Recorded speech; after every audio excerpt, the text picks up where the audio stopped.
কি না?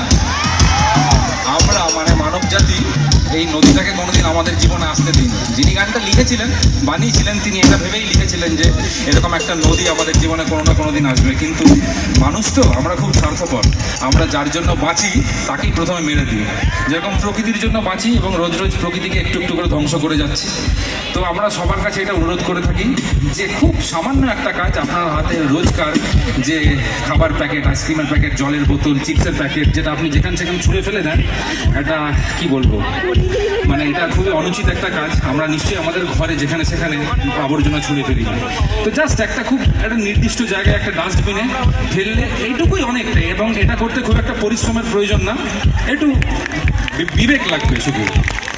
সবাইকে একটু নতুন বছরে এটা শেয়ার করবেন যে নিজের হাতের আবর্জনাটা যদি একটা কোনো জায়গায় নির্দিষ্ট জায়গায় ফেলা যায়, এইটুকুই অনেক আমাদের জন্য, ঠিক আছে? তা আশা করি এরকম যদি করি, আমরা করতে থাকি, তাহলে এরকম একটা নদী অদূর ভবিষ্যতে আমাদের জীবনে তাড়াতাড়ি আসবে তো।